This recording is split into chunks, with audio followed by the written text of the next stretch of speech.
ఖమ్మంలో వరద ఉధృతి కొనసాగుతోంది. భారీగా వరదకు మున్నేరు పరివాహక ప్రాంతం ముంపునకు గురవుతోంది.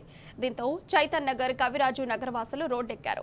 మరోవైపు దంసలాపురంలో కేంద్ర మంత్రి కిషన్ రెడ్డికి నిరసన సెగ తగిలింది.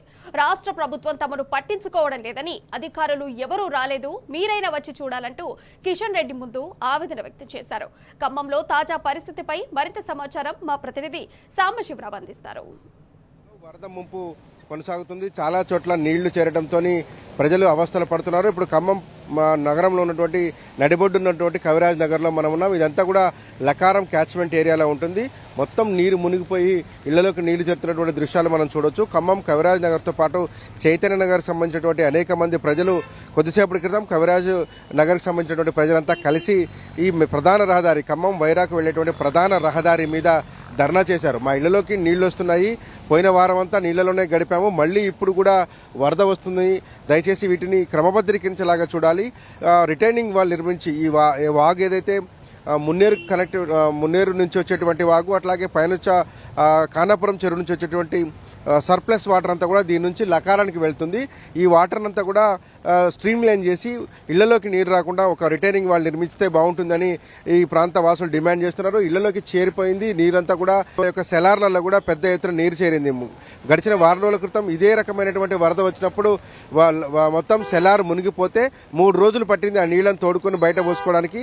మొత్తం ఇప్పుడు కాస్త జనజీవనం మంచి బాగుపడుతుంది అనుకున్న సందర్భంలో మళ్ళీ భారీ వర్షాలు, వాటికి తోడు వరదలు కూడా వస్తుండటంతో చాలా ప్రాంతాలలో ఇళ్లకు నీరు చేరుతుంది. కవిరాజ్ నగర్తో పాటు రాపర్తి నగర్లో కూడా కొన్ని చోట్ల నీరు వచ్చింది. ప్రస్తుతం అయితే ఆ నీరు రిలీఫ్ అయినట్టుగా చెప్తున్నారు. దాంతోపాటు కొత్తగూడెం అట్లాగే చెరువుకు వచ్చేటువంటి ఈ ప్రధానమైనటువంటి పాటి కాలువ, పాత రోజుల్లో చెప్పాలంటే చైన్ లింక్లో ఉండేటువంటి కాలువలకు మధ్య ఉండేటువంటి పాటి కాలువ పూర్తిగా కొంత అక్రమాలు, అన్యాక్రాంతాలు, కొంత ఆక్రమణలు రావడంతో ఈ కాలువ కుచించుకుపోయింది. ఇప్పుడు మళ్ళీ భారీ వర్షాలు రావడంతో కాలువల లెవెల్, ఫ్లడ్ లెవెల్ కూడా పెరిగిపోవడంతో ఇళ్లలోకి నీరు చేరుతున్నటువంటి పరిస్థితి ఉంది. ఈ ప్రధాన రహదారి మీద బైఠాయించి పెద్ద ఎత్తున ఆందోళన కూడా చేసి తమను రక్షించాలి, వరద ఉధృతిలో మేము మునిగిపోతుంటే అధికారులు పట్టించుకోవడం లేదంటూ ఖమ్మం సంబంధించినటువంటి చైతన్య నగర్, మిగతా కవిరాజ్ నగర్ సంబంధించినటువంటి ప్రజలు డిమాండ్ చేశారు. కొద్దిసేపటి క్రితమే మేయర్, అట్లాగే ఖమ్మం సంబంధించినటువంటి మేయర్, కార్పొరేషన్కి సంబంధించినటువంటి కమిషనర్ వచ్చి వారిని అంతా కూడా తీసుకుని వెళ్లి వరద ప్రభావిత ప్రాంతాలను పరిశీలించారు. సాధ్యమైన తొందరగా దీనికి ఒక పరిష్కారం చూసేటువంటి మార్గం చేస్తామని చెప్తున్నారు. మరోపక్క నిరసన సెగలు కొనసాగుతున్నాయి.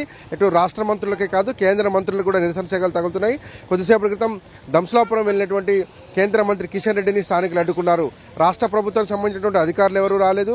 ఇక్కడ ఉన్నటువంటి స్థానిక మంత్రులు కావచ్చు, స్థానికమైనటువంటి నాయకత్వం కూడా మమ్మల్ని ఆదుకునేటువంటి ప్రయత్నాలు చేయలేదు. కనీసం మీరన్నా మా ఇళ్లలోకి వచ్చి చూడండి, నీరు ఎంత చేరింది, ఎంత నష్టపోయామో అంశాన్ని మీరు చూడండి అంటూ ఆయన కారుకు పెద్ద ఎత్తున మహిళలు అడ్డుపడ్డారు. దీంతో పక్కన ఉన్నటువంటి సిబ్బంది, మిగతా వాళ్ళందరూ కూడా ఆ పక్కకు తీసేయడంతో ఆయన పర్యటన ముందుకు సాగింది.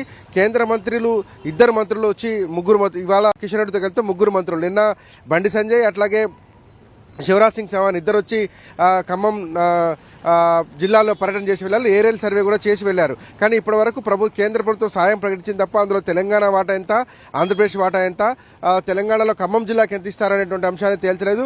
మేజర్ నష్టం ఇవాళ తెలంగాణలో జరిగినటువంటి నష్టంలో 90% నష్టం ఖమ్మం అట్లాగే పాలేరు నియోజకవర్గాల్లో ఉన్నటువంటి 2 ప్రాంతాల్లో జరిగింది. కొంత మదిరా ఏరియాలో కొంత జరిగినటువంటి పరిస్థితి.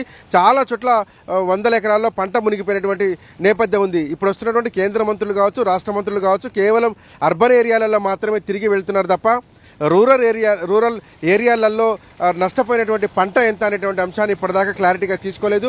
వీళ్ళు కనుక రైతులకు వెళ్తే నిరసన సెగలు మరింత పెరిగేటువంటి అవకాశం ఉంటుంది. ఎందుకంటే రైతాంగం పూర్తి నిరాశ నిస్పృహల్లో ఉంది. ఒక పక్క రైతు రుణమాఫీ కాలేదు, మరోపక్క రైతు భరోసా ఏదైతే కాంగ్రెస్ ప్రభుత్వం ఇస్తానన్నటువంటి రైతు భరోసా, పాత రైతు బంధు కూడా జమ కానటువంటి పరిస్థితి ఉన్నది. దీంతో పాటు ఇప్పుడు వరదలకు అప్పులు చేసి నాటినటువంటి మిరప, పత్తి బాగా నష్టపోయింది. అట్లాగే చాలా చోట్ల వరి కూడా నష్టపోయింది. ఎకరాకు 20,000 నుంచి 60-70,000 రూపాయలు నష్టపోయినటువంటి రైతులు ఉన్నారు. ఈ రైతులకు సంబంధించినటువంటి అంశంలో కూడా కేంద్ర ప్రభుత్వం నుంచి ఒక ప్రకటన రావాల్సి ఉన్నది. ఈ నేపథ్యంలోనే కేంద్ర మంత్రి కిషన్ రెడ్డి ఖమ్మం నగరంలో పర్యటిస్తున్నప్పుడు దంసలాపురం చెందినటువంటి మహిళలు పెద్ద ఎత్తున ఆయన కారుకు అడ్డం పడి ఆయన కిందికి దిగే వరకు కూడా నినాదాలు చేశారు. కిందికి దిగిన తర్వాత ఆయనకు తమ గోడు చెప్పుకున్నారు. సార్, ఎవరు రాలేదు, మమ్మల్ని పట్టించుకోవట్లేదు, గత వారం రోజులుగా నీళ్ళలోనే మగ్గుతున్నాం, మీరైనా వచ్చి మమ్మల్ని ఆదుకోండి అనేటువంటిది వారు డిమాండ్ చేశారు. ఆ నేపథ్యంలో ఖచ్చితంగా ఖచ్చితంగా కేంద్రం రెస్పాండ్ అవుతుందని ఆయన చెప్పారు.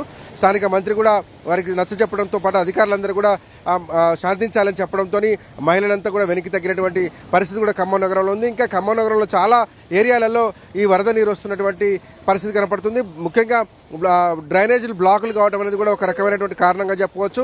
మొత్తంగా ఖమ్మం నగరంలో వరద ప్రభావం అట్లాగే వరద తాలూకు సంబంధించినటువంటి విలయ తాండవం కూడా కనిపిస్తూ ఉంది. Over to studio.